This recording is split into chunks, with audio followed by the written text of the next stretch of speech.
Hey guys, welcome back to another episode of The Podcast Strikes Back. My name is George and you're listening to our review for Netflix's new TV series, Castlevania. Joining me today to review this awesome little series is Connor. Hello. And Benny. Hey Georgie, you're getting real good at those intros, man. Get in there. Get in there. I was a little bit, I'm a bit under the weather, so the last one I think I was a bit more subdued. I'm trying to crank in that energy because I'm really excited to talk about Castlevania. I hadn't really heard much about this until it came out. I don't think it wasn't really on my radar. We talked about it. I brought it to the show, yeah. But it was a trailer. I don't think it wasn't even a trailer. It was we were talking about The Witcher and Castlevania, I think, together about how Netflix is adapting TV shows. Definitely talked about the trailer as well. I remember talking about the trailer. I don't remember much of a lead up. It's been a very low key release, I guess. Yeah. Which happens with Netflix sometimes. Yeah. So, what were you guys thinking going in? Are you guys fan of the Castlevania video game series? I mean, no. I think I played Castlevania, when I was a kid. Yeah. On an old Mac or something, like proper old. On a Mac. Yeah, like one of Was those. it on a Mac? I think maybe it was on a Mac or maybe an thinking old of PC. Frogger. That's it. That's the one. Frogger, Dawn of Sorrow. Yeah. Look, going in, my main concern was kind of twofold. One was I'm not a huge anime guy, so just right off the bat, I didn't think that this was going to be for me. I don't want to get nitpicky. I just feel like we should stipulate that this is not an anime. I think that's an important distinction to make. It's an American company. Yep. They have given it a kind of anime aesthetic. Yep. But in terms of Japanese animation, this is not. Yeah. Okay, so it's anime looking, but it's not anime. Yeah. Yeah, no, you can roll your eyes. I just think it is an important distinction because Japan is a very specific culture and they bring a lot of kind of interesting baggage and subtext to stuff produced in Japan by Japanese people. Okay. So this is American series based on a Japanese franchise. Anyways, I didn't mean to sound that so dismissive. Yeah, Connor. I feel like you usually do. Well, I kind of did. My other main concern was the fact that this is a video game adaptation. And that is always an issue. It's a series format, so that's a plus in terms of being able to explore kind of themes and stuff. And it also, from my understanding and from memory, Castlevania has never really been a plot-centric video game. So I'm certainly the older ones. So I'm not too worried about them deviating from a plot or kind of running into a lot of the roadblocks. That much more aesthetically driven game. That the look of it was really the hook. And that, to be honest, the music. That's the reason that I watched this, because I remember I watched the trailer like a week before it got released, and just the animation was so beautiful, and like the aesthetic of it was so striking that I was kind of like, all right, well, I'll give this a shot. Yeah, I've never been huge on the Castlevania games. As we've mentioned several times, I'm a huge Metroid guy, and those franchises are often lumped in together as the Metroidvania genre. I've tried a couple. I've played a bit of Symphony of the Night on the PlayStation, which had an amazing aesthetic and a really cool soundtrack. And I just last year played one of the old SNES ones, which is a bit of fun. Fuck, they're hard though. But I thought this series looked very cool. I'm always interested whenever Adi Shankar has something to say. He does some really interesting low-key kind of productions. And yeah, I thought the trailer for this was very cool. George? Yeah, I mean, I'm the same with you guys. I always liked the aesthetics of Castlevania, and it was always on my radar, but I don't think I've ever picked up and played the game. But it always intrigued me, and the fact that they were doing a Castlevania series was very encouraging, especially the fact that it's on Netflix, because I'm just loving everything they're doing. And really the only thing that kind of worried me a little bit about this was it was 4 episodes. Now, granted, yes, quality over quantity, of course, I subscribe to that mentality, but I wanted more, man. I was very surprised by the length of the series. I got 23-minute episodes as well. I got 2 episodes in before you mentioned, I think, when we were recording a couple of weeks ago, that it's only 4 episodes long. I was like, oh, really? Yeah. That's it? I sat down, like, I didn't think about it really consciously, but I just kind of assumed, like, 20 episodes or something. Yeah. Like, maybe it should I have was been the a same. movie.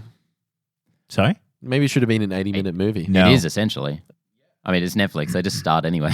Yeah, I guess. I think part of this was just that it might have gotten to a point where, maybe they had a plan for like an 8 episode series, but kind of got to the point where like, we want to release something now, so you might as well. Yeah, and they've greenlit the second batch of 8 episodes, yeah. which is really awesome because I think it was too much of a tease almost. I just wanted more. I wouldn't be surprised if that was all produced at once. I think they have a bit of a history doing that. Netflix, they split the first production load of Voltron, the series they did, into 2 seasons, even though it was all just the one thing. Right. I think it's just a marketing thing. More than Yeah. anything. And it's also a bit of a market tester. Well, not if they've produced it already. Well, yeah, that is true, but maybe they were producing 8 episodes and then they decided to do 4 and now they're doing another 4. Yeah. And Netflix got money, man. If they don't, if they just want to throw the rest under the rug, they can do it, I guess. But yeah, I thought this series was quite risky. It talks a lot about the Catholic Church in a pretty scathing way. There's a lot of blood and guts. It's gory as It's hell. pretty dark. I really like the world that these characters exist in. They didn't try and explain like this is some parallel dimension. This is just a world that exists. It's like a kind of medieval kind of place. Take it or leave it. Yeah. I like that. So might as well kind of get in a little bit more of what we thought. The first episode, I really liked how they didn't introduce the protagonist, I think, until the second episode or the very end of the first. Very last Trevor. scene. So yeah. So the first was really about Dracula and his motivations, and I thought that was incredibly clever because it could have just as easily been Dracula is an evil dude, and we got to stop him. And I mean, I think you can get away with that. I think this series could have probably gotten away with that. But I really appreciate it when films and series and kind of any kind of medium put some time into making the bad guys a character and not just villain A. And understanding it from their perspective, which I think they did really well. And it would have been very easy with someone as iconic as Dracula to say, oh, Dracula's out there. Yeah. Yeah. I actually thought, it's probably getting to spoilers, so maybe I'll leave that till later. But yes, I definitely agree. You got his headspace, why he was pissed off, where he was coming from. And there's almost like 2 sets of bad guys in this series. Well, and you mentioned this, I mean, they don't really shy away or make a proxy for it. It's the Catholic Church. Yeah. Is very much an antagonist in this. And it's almost kind of brazen how much of a punching bag the Catholic Church is in this. Big time. I mean, I think the way that they get away with it is they kind of talk about the Catholic Church in terms of like it being in medieval times. And I don't think there's anyone that really is out there saying that was a great organization back then. Like no one's really defending the shit that they did back then. So I think that, yeah, it's a really interesting how, and again, it's not just villain A, like you get a little bit of backstory into that. But yeah. So this was animated by Frederator Studios, a Burbank studio who does Adventure Time, which I think is a very gorgeous show and often has some kind of unexpected moments of really beautiful animation. But and color and character design. Yeah, but it's a lot more simple than this kind of Very much Castlevania so. one, which is very ambitious for an American studio to be tackling nowadays in terms of traditional animation. How'd you guys like the look of it? I think they were pretty successful. The animation, it's not the cleanest thing I've ever seen, but I was pretty damn impressed. I liked a lot of the design of the characters. I think it was like maybe an 8 out of 10 for me in terms of animation style. As I said, not coming from kind of like that style of animation or the anime looking kind of background myself, but just the look of it and I guess the color scheme is what drew me to this straight off the bat before I'd actually seen it.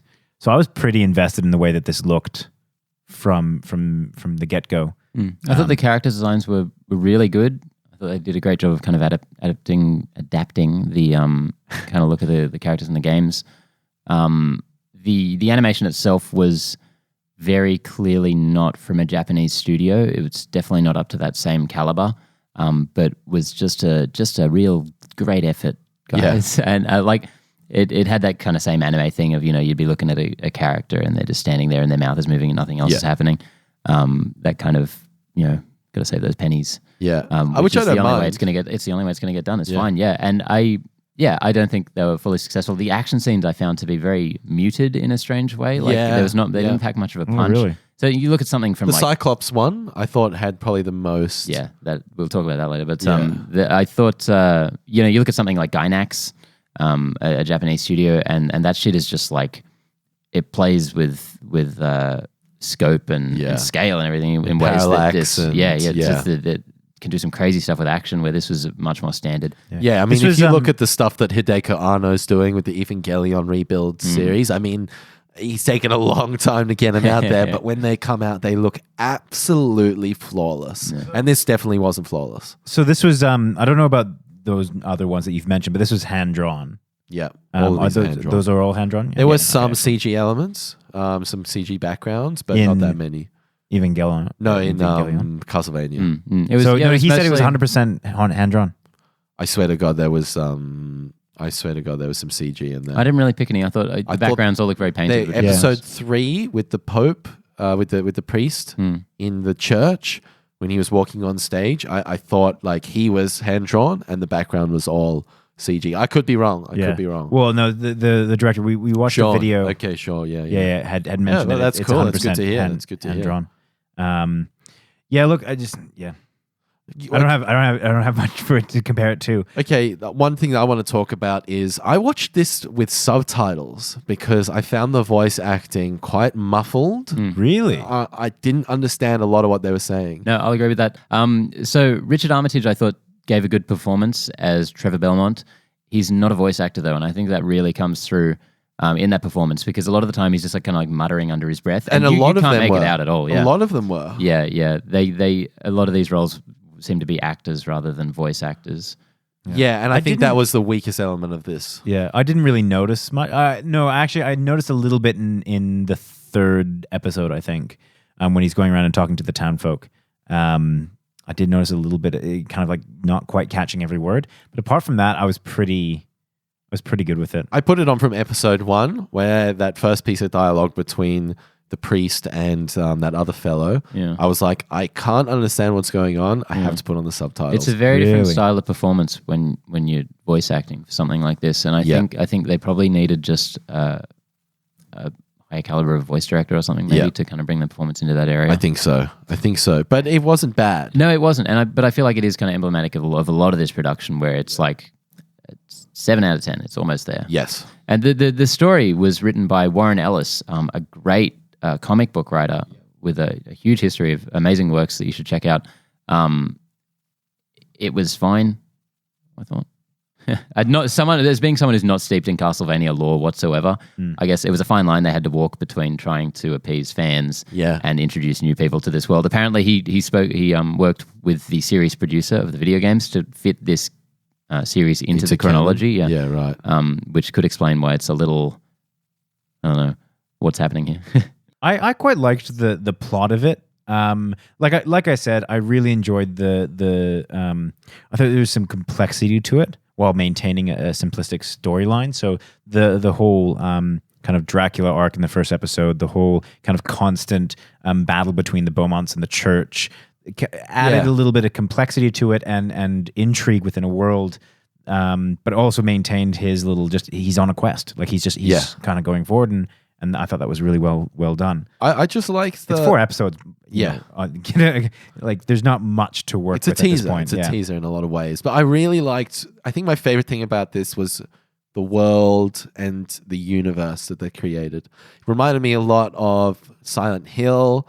It reminded me a lot of damn, I had a list of films this is reminding me of, and they're all escaping me right now. Vampire Hunter D Bloodlust Vampire Hunter, like Hellsing. a really good example of things that are like this, but better, I think. I was just on this production side. I really wanted to love it, and I'm really excited for the next batch of episodes.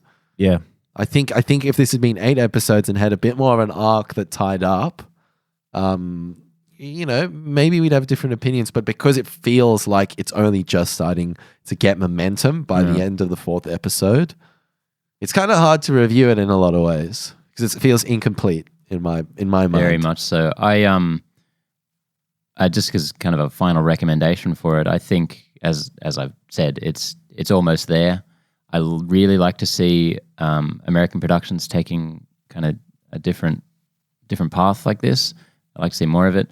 That said, I watched a couple episodes. Probably wouldn't have watched the second 2 if we weren't reviewing it. And I don't think I'll be back unless I hear that there's kind of a market improvement in where the series goes. Yeah. Speaking of final thoughts, if you're not someone that is hugely invested in anime or that style, then this is probably a really good introduction. Yeah. I mean, it's not like it's not offensive in any way in terms of being incredibly violent. Oh yeah, I mean, like offensive as in like I'm not shocked by any kind of change in style or anything like that. I think that there's some Japanese animes that are probably harder to get into than others. Is kind of what I'm getting at. Yeah, definitely. Have you seen Paprika? Oh man. So yeah, look, I was really intrigued by this. I thought the aesthetic was probably its strongest suit, but also I enjoyed the characters in general. I thought they were very interesting. I liked the complexity of it, and I'm really excited to see more about it. Yeah, I think that's a really good way of summing it up. I think it is a good introduction to people who haven't seen any anime.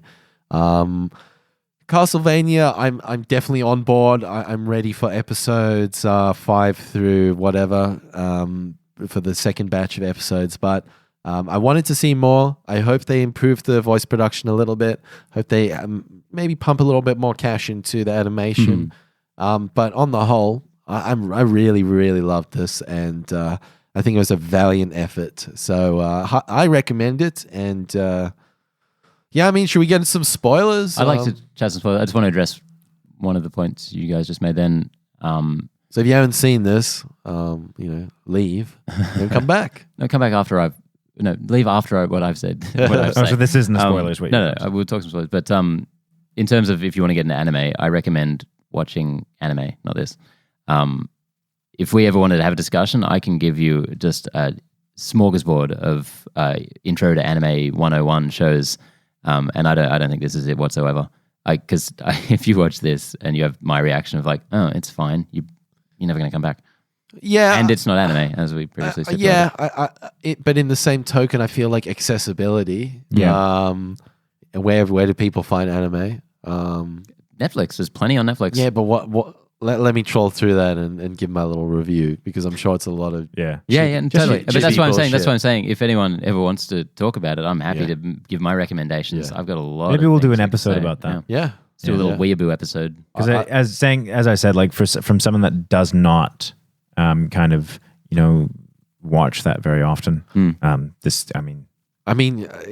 series I'm not as scrubbed up on as movies, so I could definitely give a bunch of cool movies. Yeah, I'd be happy to do some recommendations, because I definitely probably lean towards more Western style storytelling, less of the crazy weird shit. So more of the Miyazaki kind of films, because they're quite Western, I would say. They're very Disney-esque. Yeah, the European feeling. Yeah, but, European. Yeah. What's that? I'm just trying to think of ones that I've seen. The only other one I've seen is what's Spirited that? Away. No, it's a very House Moving Castle. Nope. Are we talking Miyazaki? No. Just Japanese anime or that style. Okay. Want to give us some kind of clue? Big dudes. You bites his thumb, transforms into a big dude. They made a live action of it, I think, probably about 2 or 3 years ago. Attack on Titan. Thank you. Oh, Attack on Titan. Yeah, that was good. I enjoyed that. Yeah, I think that had such a strong first half, and it dipped. Yeah, you were into that. Dipped. Yeah. Anyway, that's a story that for another final day. like episode or two is weird. I didn't understand the arc that the character was going through. It was like, just pick one. Get that a lot with anime. Anyways, On to some spoilers. Yeah, I don't know if there's. It's It's not 4 much to episodes. discuss. I think but, let's talk about maybe a little bit more. A scene that's kind of confronting and stuck in my head is the wife burning alive in front of the villagers. I thought that was handled well because this series does get gruesome and it conveys the effect of being burnt alive without. I mean, it does get gratuitous and gruesome, but I think it walked that line and it didn't get too hectic. But it still conveyed the intensity of getting burnt alive. It went on for a while. It went on for a while. But yeah, that priest, he's awful, isn't he? Fuck. He's bad. He's played by Max Frewer, who's one of my absolute favorite kind of actors that nobody really knows. He played Max Headroom in the 80s, this weird character that I guess no one's really ever heard of. Most people know him as Moloch from Watchmen. Rorschach's enemy, the guy with the pointy ears who's dying of cancer. Oh yeah. Yeah. Anyway, he had nothing to do in this series, but I just really enjoyed him being there. Yeah, look, I think he was kind of made out to be, I think, the antagonist for the first 4 episodes. Because I mean, Dracula is very much like the end goal, so you know you're not going to fight Dracula in this one. So I feel in a lot of ways that he was the main antagonist for this. Yeah. But I feel like his death came too soon. Like I feel like he would have been a good kind of long-standing proxy for the church. Yep. And that kind of, I hope that doesn't finish up the church's storyline. Like I hope that he's replaced by someone else, and that kind of that conflict can continue throughout that world. Yep. Because I like that. I did like his death from that dog. Oh thing. god, that little Like, creepy. let me give you a kiss. That was so satisfying. Yeah, it was crazy. It was, you know what? I found it very, very risky. A lot of the Catholic churches, they're in a pretty deep water. Like, there's been a lot of bad press recently. They have become the acceptable punching bag and the proxy for religion are they in general. acceptable? Like, I thought it was like interesting that they really took the crosshairs and. I don't think in a setting so far removed from anything in the real world that there's any kind of. I mean, I just kind of liked how it was just like, that's a Catholic church. It wasn't appropriated. It wasn't kind of like a religion. There was no proxy. Like it wasn't like they didn't give it a different name, but like had a lot of the same motifs. That's clearly an allusion to the Catholic Church. It was straight up. That's the Catholic Church. Yeah, I did like because you need that for Castlevania. You need the Catholic imagery aspect, right there. Yeah. That's very true. But yeah, like I said, I think that I liked how they didn't shy away via proxy. Yeah. I mean, the only other spoiler that really comes to my head is the ending. Hasn't it? Oh, yeah. Dracula's son. So you guys, when Alucard shows up, I was like, what is happening now? And that's kind of, then the episode ended, I'm like, what happened then? That's a lot of this show, it feels like. What happened? Like, I love the aesthetic, I love the world, I love the vibe, but if you ask me, like, the details, Trevor Belmont, he's going here and there, and Dracula's pissed off. I couldn't really give you the minutiae. So Alucard showed up in the first episode, in Dracula's castle, and then he was recovering the ground or something. But I thought Dracula and the wife were together for 10 years. How did that kid... I didn't even know they were together that long. I'm very confused by... I felt like they were together for quite a while. Okay, because I thought they specifically said 10 years. I thought when she was burning alive, she looked the same age. I didn't realize any time had passed. And so then why does he look like he's 20, 25? He could be a vampire. He could be someone else's kid. I don't know. No, he said, I think he mentioned that was his mother. Is it because he's a vampire? And he accelerates in age? If anyone's listening to this and knows the answer, tell us. Don't know. Hit us up on Facebook, Instagram, We're email. too busy to Wikipedia this stuff. Yeah, we don't do that. I'm doing it right now. No, we want the fans to interact, man. Come on. Yeah, who actually cares? Yeah, I mean that's the thing. And Cyclops fight was cool, except it was like over very quickly. No, there's one scene where Trevor Belmont is like the most hardcore superhuman hero in the world ever. Yeah. When he like whips the sword back to him and kicks it into the eye. I'm like, and you just got beaten up at a bar, man. What the fuck? Yeah. I wasn't quite clear at how skilled he was. That is something that kind of came up progressively through us. Because when I thought it was very funny, him getting beat up in the bar. And I liked that. That was episode 2, right? Yeah. Yeah. But then like there was other scenes where he was a complete and utter badass, and I was like, wait, what? And then it was just very confusing, kind of what skill level he was at. Variable skill. Yeah, and I think that's very indicative, as you've said, Benny, a couple of times. It's kind of needs a bit of refinement, and I think they're going to take a lot of learnings and hopefully a few less crappy British accents would be good as well. Yeah, less mumbling. Netflix, a little less mumbling. Yeah. So it's 20 years later. Oh, 10. 20 years later. Okay. So he's 20 in vampire. Wow, years. what skincare is she using? I didn't know that. Did well for herself. Because there we It's go. only 20 years. Like she could have been 18 in that first one. Like what? That's That's 20 years. It's weird. Yeah. Weird, Well, man. any other things you guys want to discuss with this fella? Nope. Feeling good for Castlevania season 2? I already said I'm not going to watch it. Well, unless we review it, and then you'll have to watch it. Nah. What do you mean? Nah? Like I said, not a. I can fake my way through one of these easy. Just read someone else's review and drop a few dot points. Holy shit. Have you actually seen this? Completely discrediting this podcast. Hey man, look, Well done. I've done it less than 5 times. Have you legitimately done that before? Wait, did we review Iron Fist? No. Well, that's the end of this episode of the podcast Strikes Back. Yeah, good on Netflix, man. Thanks for pumping out some cool content. I'll just say what I would like to see is Netflix with some cool kind of American creatives working with actual Japanese studios to make original Let's do content. that. I think that would be really, really cool because no one else has that degree of animation anymore. It's dead. It's dead in the rest of the world, unfortunately. It's supposed to be the first American animation to not be kid-friendly, though, in a long time. I can't think of anything. Oh, they're definitely. Wish you hadn't brought this up right at the end because I'm sure there's something. But There is, and you haven't given me enough time to think about it. I can remember recently seeing something that was not. Would you even consider Rick and Morty kid friendly? That's not Hell no. Kid friendly. Yeah, so fuck you, George. Whoa. Okay. All right. Let's take this outside. Let's end the podcast and All right. settle this. Get onto the weekly beatdown. Motherfucker. Well, that was a bit of fun, as I always say. Well, not a Always lot of is. fun, a bit of fun. Just a bit. We'll be back next week. Condor. Mm. Oh, fuck. Benny's. Goodbye, George. Thanks for having us. See you, gents.